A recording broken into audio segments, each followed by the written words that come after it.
بسم اللہ الرحمن الرحیم الحمد للہ وکفی وسلام علی عبادہ الذین اصطفی اما بعد۔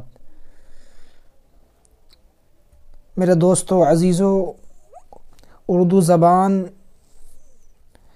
زبان کی بہت اہمیت ہے۔ اردو زبان ہماری مذہبی زبان ہے۔ عربی زبان کے بعد قرآن و حدیث اور سیرت اور تاریخ کا ایک بڑا ذخیرہ اردو زبان کے اندر موجود ہے۔ اس لیے اردو زبان کا سیکھنا، اس کا پڑھنا، اس کا بولنا ہمارے لیے انتہائی ضروری ہے۔ زبان کے جو ماہرین ہیں، زبان جاننے والے، وہ یہ کہتے ہیں کہ زبان کی دو شکلیں ہوتی ہیں۔ نمبر 1 بول چال کی زبان اور نمبر 2 تحریری زبان۔ اصل زبان بول چال کی زبان ہے اور تحریری زبان بنیادی طور پر بول چال کی زبان ہی کی نمائندگی کرتی ہے۔ کسی زبان کو پوری طرح جاننے کا مطلب یہ ہے کہ آپ اس کی دونوں شکلوں کو، یعنی اس کو آپ بول بھی سکتے ہو، اس کو آپ لکھ بھی سکتے ہو، دونوں شکلوں کو آپ جانتے ہو اور انہیں استعمال کر سکتے ہو۔ اس لیے کسی زبان کو پوری طرح جاننے کے لیے ماہرین نے لکھا ہے کہ اس کی تمام مہارتوں کا جاننا ضروری ہے۔ اور زبان کی 4 بنیادی مہارتیں ہوتی ہیں۔ پہلی سن کر سمجھنا، دوسری بولنا، تیسری پڑھنا اور چوتھی لکھنا۔ جہاں تک مادری زبان کا تعلق ہے تو پہلی 2 مہارتیں یعنی سن کر سمجھنا اور بولنا سیکھنا، یہ سب کے لیے یکساں طور پر آسان ہوتا ہے، کیونکہ یہ دونوں مہارتیں بچوں کو کم و بیش 4 سال کی عمر تک اپنے ماحول ہی میں خود بخود آ جاتی ہیں کہ جب بچے بڑے ہوتے ہیں تو اپنے آپ وہ سن کر وہ سمجھنے لگتے ہیں اور سن کر وہ بولنے پر بھی قادر ہو جاتے ہیں۔ البتہ باقی کی جو 2 مہارتیں ہیں، یعنی پڑھنے اور لکھنے کا جہاں تک تعلق ہے تو اس کو کوشش کر کے ہی حاصل کیا جا سکتا ہے۔ بغیر کوشش کیے لکھنا اور پڑھنا نہیں آ سکتا، خواہ وہ کوئی سی بھی زبان ہو، کیسی بھی زبان ہو۔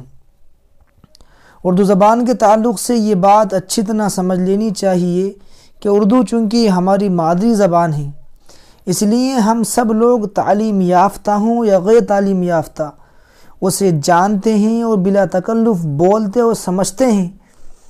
وہ لوگ جو لکھنا پڑھنا نہیں جانتے وہ بھی اردو جاننے والوں ہی میں ہیں۔ بدقسمتی یہ ہے کہ ہماری بہت بڑی تعداد اردو لکھنا پڑھنا جانتی ہی نہیں۔ اس میں تعلیم یافتہ بھی شامل ہیں اور غیر تعلیم یافتہ لوگ بھی شامل ہیں، اور اسی وجہ سے ہم اردو کو اپنے بہت سے روزمرہ کے کاموں میں استعمال نہیں کرتے۔ ہمیں اس بات کو ایک بار پھر سمجھنا چاہیے کہ ہم سب لوگ اردو جانتے ہیں اور فطری طور پر اسے بولنے کی حد تک استعمال بھی کرتے ہیں، لیکن روزمرہ کے بہت سے کاموں میں استعمال کے لیے اس کا لکھنا پڑھنا جاننا بھی ضروری ہے، جو نہایت آسان ہے۔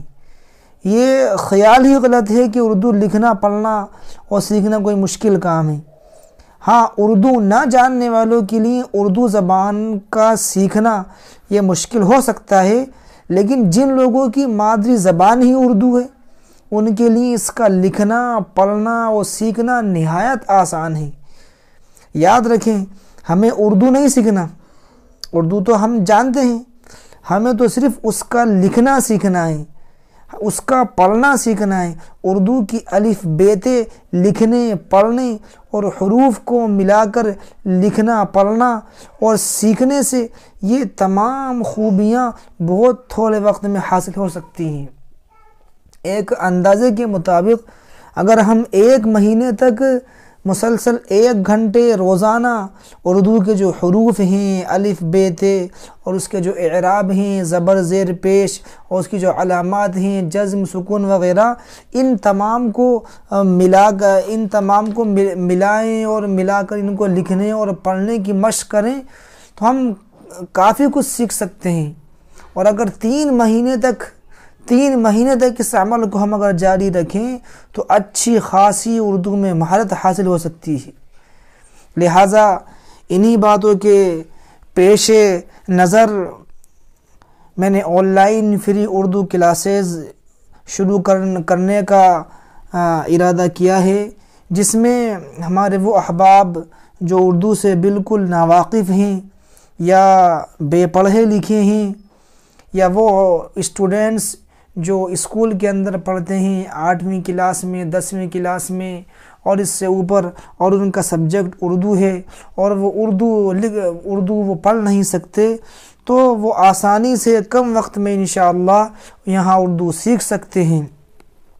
لہٰذا آپ سے درخواست ہے کہ جو احباب اردو سیکھنا چاہتے ہیں وہ ہماری ان ویڈیوز کو جو ہم ڈالیں گے انشاءاللہ اس کو آپ دیکھیں، اور اس میں جو بھی آپ کو سمجھ میں نہ آئے وہ آپ ہم سے سوال بھی کر سکتے ہیں۔ انشاءاللہ ملتے ہیں ہم اردو کی پہلی کلاس میں، جب تک اپنا خیال رکھیے۔ خدا حافظ۔